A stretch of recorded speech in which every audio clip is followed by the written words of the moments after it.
Hello dear student, কেমন আছো? I hope প্রত্যেকে শুধু ভালো নয়, ভীষণ ভালো আছো।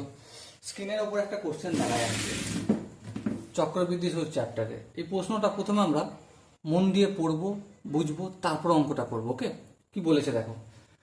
বলেছে যে 3 মাস অন্তর সুদ দেয়া হলে বার্ষিক 8% হারে 2,50,000 টাকার 9 মাসে সুদ নির্ণয় করো। বেশ, তাহলে এখানে কয়েকটা জিনিস ধ্যান দিয়ে আমাদের লক্ষ্য করতে হবে। কি? প্রিন্সিপাল অ্যামাউন্ট কত? প্রিন্সিপাল অ্যামাউন্ট হচ্ছে 2,50,000 টাকা। ওকে, আর কি বলেছে? Rate of interest, rate of interest 8% বলেছে। তাহলে সুদ আসলকে যদি আমি এ ধরি, তাহলে কি পাবো? P into 1 plus r by 100 n. কিন্তু এখানে একটা গল্প আছে।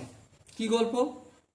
3 মাস অন্তর অন্তর যে সুদ হচ্ছে, তারপর সেই সুদটা আসলের সঙ্গে যোগ হয়ে যাচ্ছে, তাই না?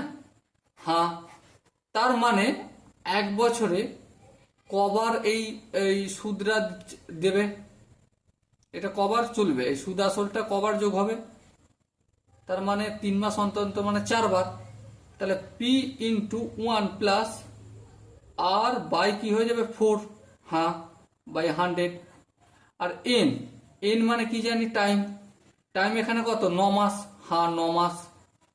9 মাস মানে কি? 9 মাস মানে হচ্ছে 9/12 বছর, কারণ আমাকে বছর করতে হবে।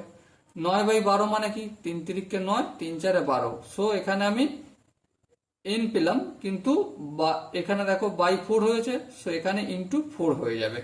ওকে, এবারে দেখো, এবার আমি সবগুলো অ্যাপ্লাই করব, যে ডেটাগুলো পেয়েছি সেগুলো পুট করব। তো 2,50,000 প্রথমে পুট করলাম, তারপরে ইন্টু 1 প্লাস আর, আর হচ্ছে রেট অফ ইন্টারেস্ট কত? 8/4 বাই 100 ইন্টু 4 ইন্টু এন কত? এন এই যে 3-4 বছর, তাই তো নাকি?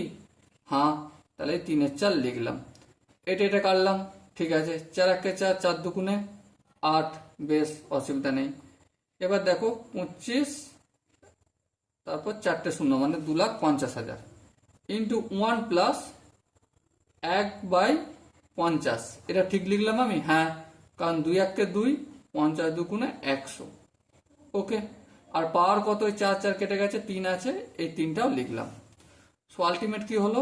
2,50,000।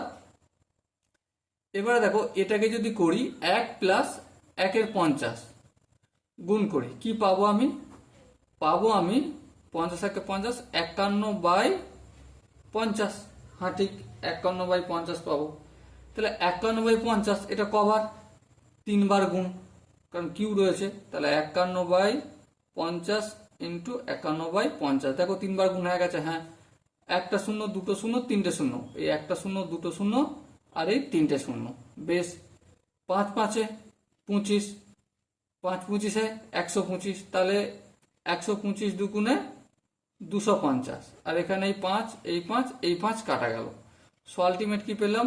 2 ইন্টু 51 গুণিতক 51 গুণিতক 51। সো আলটিমেট গুণ করলে আমি কি পাবো? গুণ করলে আমি পাবো কত? পাবো দেখো, গুণটা করে নিই। 51কে 2 দিয়ে গুণ করলে কত পাবো?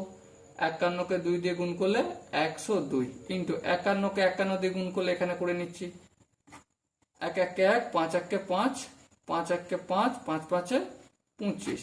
তাহলে 1, 5×5 = 10, 0, 5×1 = 6, 2। তাহলে কত হলো?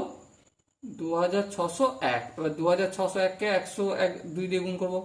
102 দিয়ে গুণ, 2×1 = 2, 2 0 0, 6×2 = 12, 2 হাতে 1, 2 2 4 5, 5। বেশ, 0 0 0 0 0 0, 6 0 0, 2 0 0। বেশ, 1×1 = 1, 1 0 0, 6×1 = 6, 2×1 = 2। সো কত হলো? 2 আসলো, 0 0 যোগ করলে 0, 1 0 2 যোগ করলে 3, এটা 5, এটা 6, এটা 2। সো আলটিমেট কত আসলো আমার গুণ করে? 2,65,302। এটা কি পেলাম? 2,65,000 302 এটা সুদ প্লাস আসল পেলাম, তাই না? হ্যাঁ, সুদ প্লাস আসল। তাহলে এবারে সুদটা কত? তাহলে সুদ সমান কত? আসল মাইনাস আসল প্লাস সুদ মাইনাস আসল। হ্যাঁ ঠিক। তাহলে আসল প্লাস সুদ কত? এটা হ্যাঁ লিখে দিই, 2,65,302 মাইনাস আসল কত? 2,00,000 কত? 50,000। 2,65,302 থেকে 2,50,000 বিয়োগ করলে কত পাবো? 15,302 পাবো। এটাই হবে আমার answer. Okay, so my dear Watson, এখানে যে চারটে অপশন আছে তার মধ্যে কোনটা সঠিক answer? Definitely option C is the right answer. Okay, I hope প্রত্যেকের প্রতিটা স্টেপ বোঝা গেছে। যদি কোনো স্টেপ বুঝতে অসুবিধা থাকে বা ডাউট থাকে তাহলে কি করতে হবে? কমেন্টে জানাতে হবে। ওকে, সো দেখা হচ্ছে পরবর্তী সেশনে। ততক্ষণ পর্যন্ত ভালো থেকো, সুস্থ থেকো এবং জয় হিন্দ।